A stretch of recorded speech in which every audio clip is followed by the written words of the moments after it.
ओम नमः शिवाय। जय श्री कृष्ण। पौष मास शुक्ल पक्ष की पुत्रदा एकादशी का महात्म्य।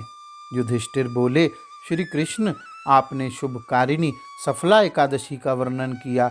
अब कृपा करके शुक्ल पक्ष की एकादशी का महत्व बतलाइए। उसका नाम क्या है, कौन सी विधि है तथा उसमें किस देवता का पूजन किया जाता है।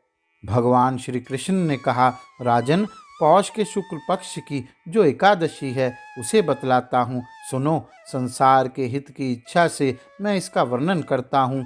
राजन, पूर्वोक्त विधि से ही यत्न पूर्वक इसका व्रत करना चाहिए। इसका नाम पुत्रदा है। यह सब पापों को हरने वाली उत्तम तिथि है। समस्त कामनाओं तथा सिद्धियों के दाता भगवान नारायण इस तिथि के अधिदेवता हैं। चराचर प्राणियों सहित समस्त त्रिलोकी में इससे बढ़कर दूसरी कोई तिथि नहीं है। पूर्व काल की बात है, भद्रावतीपुरी में राजा सुकेतुमान राज्य करते थे। उनकी रानी का नाम चंपा था। राजा को बहुत समय तक कोई वंशधर पुत्र नहीं प्राप्त हुआ, इसलिए दोनों पति पत्नी सदा चिंता और शोक में डूबे रहते थे। राजा के पितर उनके दिए हुए जल को शोकोच्छ्वास से गर्म करके पीते थे। राजा के बाद और कोई ऐसा नहीं दिखाई देता जो हम लोगों का तर्पण करेगा, यह सोचकर पितर दुखी रहते थे। एक दिन राजा घोड़े पर सवार हो गहन वन में चले गए। पुरोहित आदि किसी को भी इस बात का पता ना था। मृग और पक्षियों से सेवित उस सघन कानन में राजा भ्रमण करने लगे। मार्ग में कहीं सियार की बोली सुनाई पड़ती थी तो कहीं उल्लुओं की। जहाँ तहाँ रीछ और मृग दृष्टिगोचर हो रहे थे। इस प्रकार घूम घूम कर राजा वन की शोभा देख रहे थे। इतने में दोपहर हो गई। राजा को भूख और प्यास सताने लगी। वे जल की खोज में इधर उधर दौड़ने लगे। किसी पुण्य के प्रभाव से उन्हें एक उत्तम सरोवर दिखाई दिया, जिसके समीप मुनियों के बहुत से आश्रम थे। शोभाशाली नरेश ने उन आश्रमों की ओर देखा।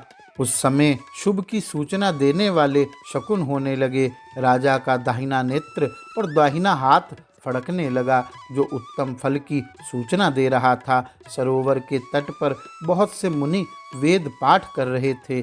उन्हें देखकर राजा को बड़ा हर्ष हुआ।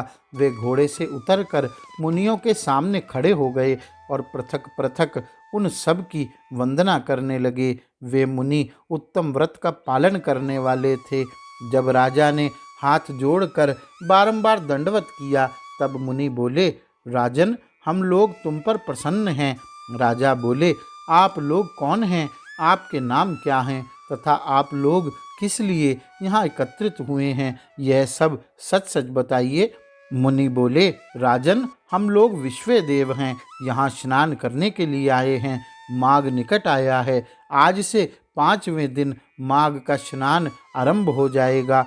आज ही पुत्रदा नाम की एकादशी है, जो व्रत करने वाले मनुष्यों को पुत्र देती है। राजा ने कहा, विश्वदेवगण, यदि आप लोग प्रसन्न हैं तो मुझे पुत्र दीजिए। मुनि बोले, राजन, आज के ही दिन पुत्रदा नाम की एकादशी है। इसका व्रत बहुत विख्यात है। तुम आज इस उत्तम व्रत का पालन करो। महाराज, भगवान केशव के प्रसाद से तुम्हें अवश्य पुत्र प्राप्त होगा। भगवान श्री कृष्ण कहते हैं, युधिष्ठिर, इस प्रकार उन मुनियों के कहने से राजा ने उत्तम व्रत का पालन किया। महर्षियों के उपदेश के अनुसार विधि पूर्वक पुत्रदा एकादशी का अनुष्ठान किया। फिर द्वादशी को पारण करके मुनियों के चरणों में बारंबार मस्तक झुकाकर राजा अपने घर आए। तदंतर रानी ने गर्भ धारण किया। प्रसव काल आने पर पुण्यकर्मा राजा को तेजस्वी पुत्र प्राप्त हुआ, जिसने अपने गुणों से पिता को संतुष्ट कर दिया। वह प्रजाओं का पालक हुआ। इसलिए राजन, पुत्रदा का उत्तम व्रत अवश्य करना चाहिए। मैंने लोगों के हित के लिए तुम्हारे सामने इसका वर्णन किया है। जो मनुष्य एकाग्रचित्त होकर पुत्रदा का व्रत करते हैं, वे इस लोक में पुत्र पाकर मृत्यु के पश्चात स्वर्गगामी होते हैं। इस महात्म्य को पढ़ने और सुनने से अग्निष्टोम यज्ञ का फल मिलता है। गौरी शंकर भगवान की जय। जय श्री कृष्ण।